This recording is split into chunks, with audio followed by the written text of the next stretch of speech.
नमस्कार, SBT news में आपका स्वागत है। पेश है 13 जनवरी गुरुवार शाम 7:15 बजे राजस्थान की बड़ी खबरें। राजस्थान में कोरोना संक्रमितों का आंकड़ा बढ़ता जा रहा है। एक दिन में संक्रमितों की संख्या 9,000 तक पहुंच चुकी है। इसके बावजूद पक्ष और विपक्ष के जनप्रतिनिधि लगातार गाइडलाइन तोड़कर खुद के साथ लोगों की जिंदगी भी खतरे में डाल रहे हैं। भीड़ जुटाने पर प्रतिबंध है। राज्य में कोई भी चुनाव नहीं होने हैं, लेकिन इसके बावजूद कई जनप्रतिनिधि शक्ति प्रदर्शन के लिए आयोजनों में नियम से ज्यादा भीड़ जुटाकर सोशल डिस्टेंसिंग के नियम तोड़ रहे हैं। सीकर जिले का श्री खाटू श्याम मंदिर अनिश्चितकाल के लिए बंद कर दिया गया है। कोरोना संक्रमण के चलते मंदिर कमेटी और जिला प्रशासन ने ये फैसला लिया है। खाटू कस्बे में बढ़ते संक्रमण के चलते पहले मंदिर को एकादशी, द्वादशी और रविवार को बंद रखने का निर्णय मंदिर कमेटी ने किया था। पिछले गुरुवार कस्बे के एक साथ 50 से ज्यादा कोरोना संक्रमित मिलने पर मंदिर को मकर संक्रांति तक बंद कर दिया गया था। फिलहाल खाटू कस्बे में कोरोना के अब तक 132 केस मिल चुके हैं। बुधवार को भी यहां 44 पॉजिटिव केस मिले थे। महिला एवं बाल विकास मंत्री ममता भूपेश गुरुवार को दौसा जिले के सिकराई क्षेत्र के दौरे पर रही। वहां उन्होंने पंचायत समिति सभागार में साधारण सभा की मीटिंग लेकर जन समस्याएं सुनी। इसके बाद पत्रकारों से बातचीत करते हुए अलवर में प्रकरण में प्रतिक्रिया दी।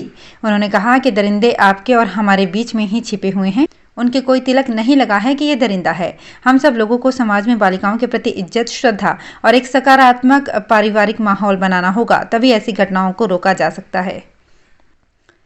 बिजली कंपनियां कभी घाटे तो कभी तरह तरह के सेस के नाम पर आम उपभोक्ताओं की जेब पर डाका डालती रहती है, लेकिन 8-10 सरकारी विभागों में बरसों से बकाया 769 करोड़ रुपए की रकम वसूलने में ही उसके फ्यूज उड़ गए हैं। इन बकायादारों पर इनका वश नहीं चलता, लेकिन कोई साधारण उपभोक्ता 2-4 महीने भी बिल नहीं भरे तो बिजली कंपनी के कारिंदे कनेक्शन काटने पहुंच जाते हैं।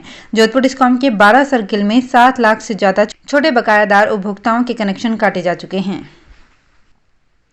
राजस्थान में कोरोना की तीसरी लहर से निपटने के लिए प्रदेश सरकार ने अस्पतालों में ज़्यादा से ज़्यादा ऑक्सीजन प्लांट लगाने शुरू कर दिए हैं। विशेषज्ञों का मानना है कि अगर वेरिएंट में म्यूटेंट होकर ये घातक हुआ तो लोगों की जान बचाने में सबसे ज़्यादा ऑक्सीजन सपोर्ट ही काम आएगा। एक्सपर्ट की राय और कोरोना की पहली और दूसरी लहर से सबक लेते हुए प्रदेश के सभी 33 जिला अस्पतालों और सभी मेडिकल कॉलेजों के अलावा प्राइवेट अस्पतालों में भी मेडिकल ऑक्सीजन प्लांट्स लगवाए जा रहे हैं। सवाई माधोपुर जिले में बढ़ते कोरोना केस चिंता का विषय बना हुआ है। सवाई माधोपुर जिले में गुरुवार को 189 नए कोरोना केस सामने आए हैं। इसमें जिले के कई पुलिस अधिकारी भी कोरोना की गिरफ्त में आ गए हैं। जिले में 16.75% संक्रमण दर के साथ कुल एक्टिव केस 649 हो गए हैं। बुधवार को संक्रमण की दर 17.29% रही थी। बुधवार को आई कोरोना पॉजिटिव की सूची में कोरोना सैंपल की संख्या भी कम थी। सवाई माधोपुर जिले में 1112 कोरोना सैंपल में 924 सैंपल नेगेटिव हैं तो 189 पॉजिटिव आए हैं। हनुमानगढ़ क्षेत्र में गुरुवार सुबह घना कोहरा छाने से विजिबिलिटी कम हो गई। दोपहर करीब 11 बजे तक कोहरा छाए रहने से जनजीवन प्रभावित रहा। सड़क मार्ग से लेकर रेलवे मार्ग पर घने कोहरे से विजिबिलिटी कम होने से वाहन और ट्रेनों की रफ्तार में कमी आई। कोहरे से 200 मीटर तक भी कुछ दिखाई नहीं दिया।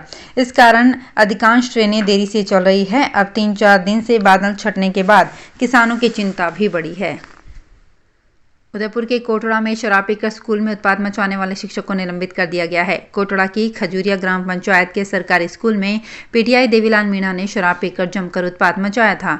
साथ ही स्कूल के लड़के लड़कियों के सामने अपने कपड़े तक उतार दिए थे। ऐसे में स्कूल के पीटीआई की इस हरकत पर राजस्थान बाल संरक्षण आयोग ने संज्ञान लेकर जिला शिक्षा अधिकारी को कड़ी कार्यवाही करने का निर्देश दिया है। अगर आप किसी ऑनलाइन ऐप के जरिए लोन लेने की कोशिश में हैं तो सावधान रहें। दरअसल ऑनलाइन ऐप के माध्यम से लोन देने वाली कंपनियां आपके मोबाइल को हैक भी कर रही हैं।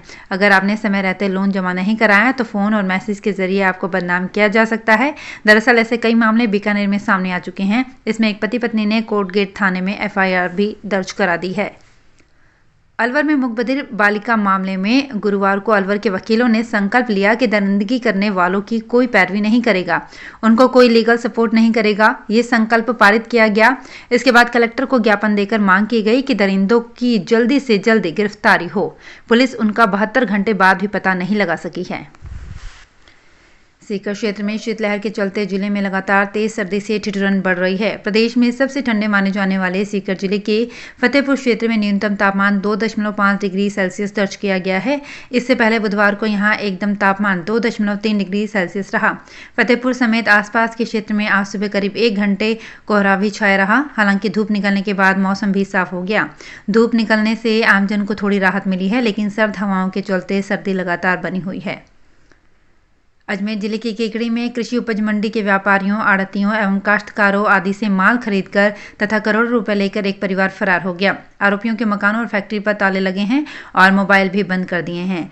पीड़ित 4 व्यापारियों ने एक परिवार के 4 सदस्यों और एक रिश्तेदार सहित 5 के खिलाफ केकड़ी थाने में मुकदमा दर्ज कराया है। आरोप है कि आरोपियों ने अपनी अचल संपत्ति का बेचान कर दिया। पुलिस ने मामला दर्ज कर जाँच शुरू कर दी है। माउंट आबू में दूसरे दिन गुरुवार को भी तापमान -4 डिग्री बना रहा। सुबह मैदानों और गाड़ियों पर बर्फ की चादर नजर आई। वादियों में कोहरा छाया रहा, जो सूरज के निकलने के बाद धीरे धीरे छटा। माउंट में जनवरी के पहले सप्ताह में सर्दी ने यू टर्न लिया है। पिछले 5 दिनों से चल रही सर्द हवाओं ने ठिठुरन बढ़ा दी है। देश के उत्तरी इलाकों में हो रही भारी बर्फबारी और वहां से आने वाली सर्द हवाओं के कारण माउंट आबू में पिछले 5 दिनों से न्यूनतम तापमान भी माइनस में रिकॉर्ड हो रहा है। राजस्थान के उत्तर पूर्वी हिस्सों में गुरुवार सुबह घना कोहरा छाया। कोहरे के कारण जयपुर में विजिबिलिटी 50 मीटर से भी कम दर्ज हुई। जयपुर एयरपोर्ट पर रनवे नहीं दिखने से 5 फ्लाइट्स का संचालन रोकना पड़ा। हाईवे पर वाहन चालकों को लाइट ऑन कर कम स्पीड में गाड़ी चलानी पड़ी। धूप खिलने के साथ ही कोहरे का असर कम हो गया। इधर हिल स्टेशन माउंट आबू में 5 दिन से पारा माइनस में है। गुरुवार को लगातार दूसरे दिन भी तापमान -4 डिग्री दर्ज हुआ। करौली जिला मुख्यालय सहित क्षेत्र में सर्दी का सितम लगातार जारी है।